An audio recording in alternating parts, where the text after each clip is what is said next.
Okay, you ready? I'm ready. All right. Thank you.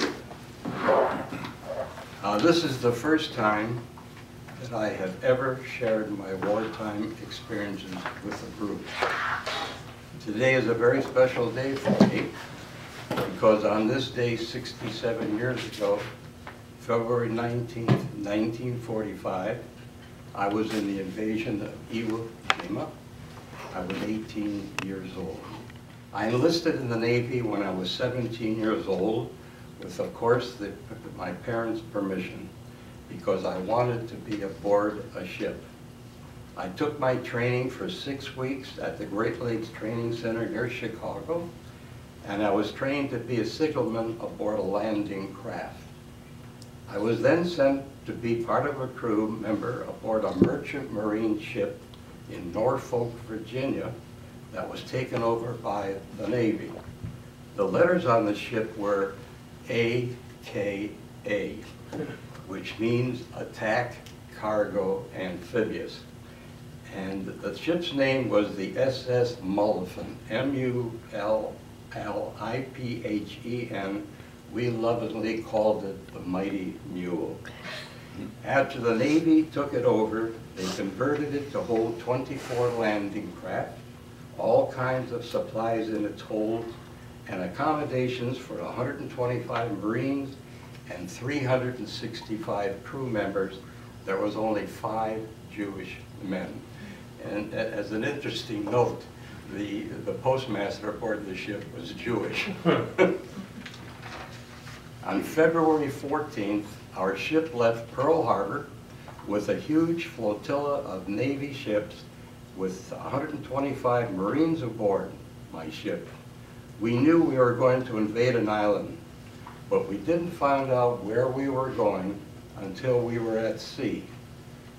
On the morning of February 16th, we anchored off the shores of IwoJima, surrounded by battleships, cruisers, aircraft carriers, and troop ships. The sight of all this was overwhelming. Dozens of airplanes were dropping bombs on the island. Battleships and cruisers were shelling IwoJima for 2 days, morning, afternoon, and all night long. But now I'm going to share with you a very interesting sidelight to my story. On February 18th, which was the day before the invasion, my landing craft with my 3 crew members was instructed to pick up a photographer from one of the warships and transfer him to another. When he got into our landing craft, I saw on his equipment Joe Rosenthal. I thought with a name like that, he had to be Jewish, so I very quietly asked him, "Are you Jewish?" He looked at me very disturbed and said, "No, I'm German." He turned out to be the photographer who took the most famous photo of the Second World War, the raising of the flag at IwoJima. Back aboard ship, all of us were wondering why there was hardly any return gunfire from the Japanese. They were hardly firing back at us.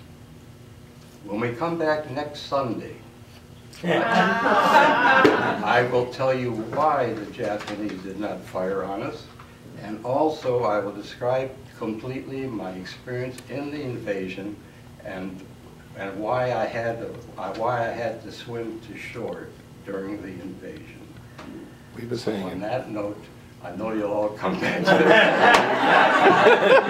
No, that's evil. That is. That's terrible. Give half a bear. I'll give him 2. I'll give 1 for this week. That's why I'm doing it. But I have a question. How big was the island? And why was it so important to invade? Well, the island, I later found out, was the size of Belle Isle. And the armed forces, the leaders of the armed forces were told that there was only 4,000 Japanese aboard the island. 3 weeks after we took the island over, they counted 24,000 dead Japanese. Wow. Yeah. The significance of the island was its air base. The what? Air base. I missed that. That was the significance. That's correct. And was IwoJima a neighboring island to Okinawa? Forgive me. Yeah, and incidentally, I'm also going to talk about what our ship did at Okinawa, another interesting story. So That's after IwoJima. I know we'll all be here next week. Is that the third week? You're going to be blown away one year. That was Right, great. it's enough to blow you away. That's exactly what it is. See, we do good things. Yes, we do. I'm expecting Profound. treats. It sounds profound. All right. Before I start, and to prove that I was in this war and I was in the Navy, I brought along some pictures. And I want you to see that you are seeing the original face when I was 18, and you're still seeing the original face that I'm 85. What belongs to you? That's first. For those who missed my talk last week, I am now going to tell you about the invasion of IwoJima. It's the morning of February the 19th. Our ship will be part of the 3rd Landing Force. We'll be hitting the beach with 12 fully armed Marines.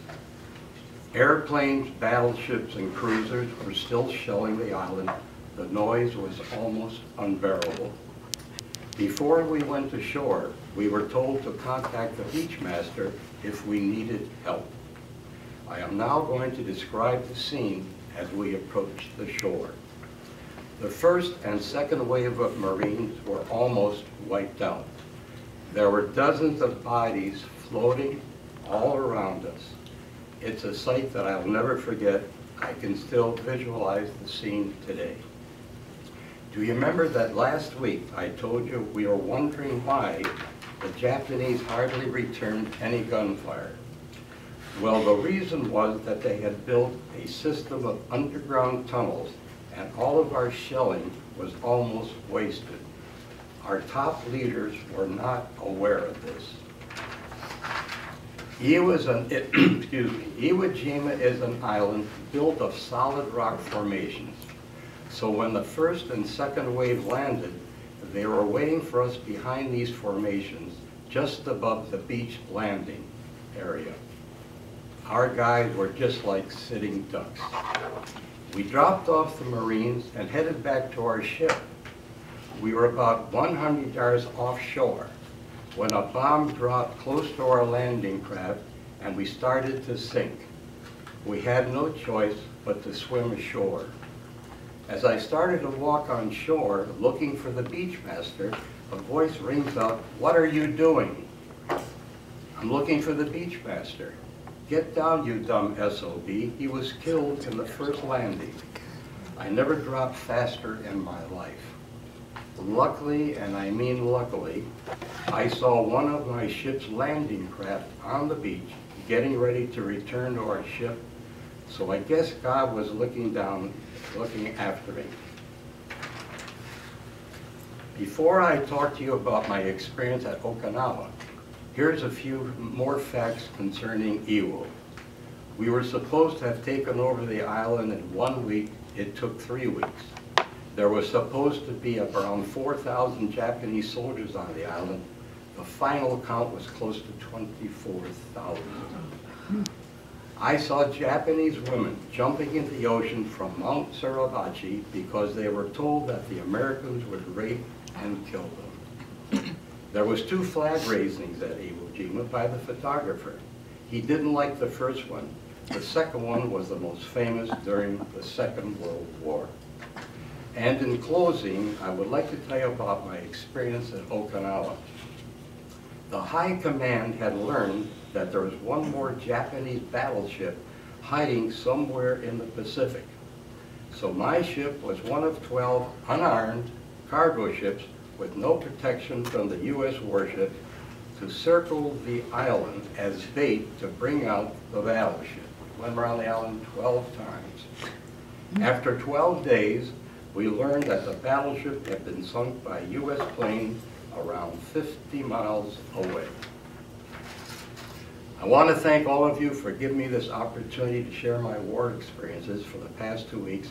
A sitting ovation will be quite okay.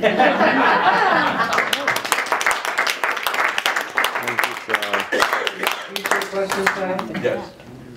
How long was the ride from the boat to the shore? Well, I would say maybe 15 minutes because we were very close to the island. But that site, as I said, the first and second wave were wiped out, and I had never seen, I hope I never again, so many people lying dead. So you mentioned the women jumping off the mountain because they feared the U.S. soldiers. Was that they founded fear? Yeah, they were committing suicide. We could see them. But was their fear based on, was it a legitimate fear? That No, the soldiers were... No, the Japanese had told them that the Americans would rape them and kill them. So in order to avoid that, we could see them committing suicide, jumping off the edge. It was as clear as the day. It was a perfect, clear day, and here are these, I don't know how many jumped, but there was quite a few. Any more questions? Yeah, how do you survive mentally after going through that? It took me all these years to sit down and talk about it. I don't think you were here, but I mentioned this is the first time that I've ever talked about this. Believe me, you're the first ones to hear it. Well, I've known you for how long, and you just mentioned it the first time a couple of years, 3 or 4 years ago, I Just think. casually mentioned Yeah. it, Jim. Si, you're a good-looking man. Now I know why all the women fall over. He's better looking now than he was then. I'll tell him. A lot of memories, guys.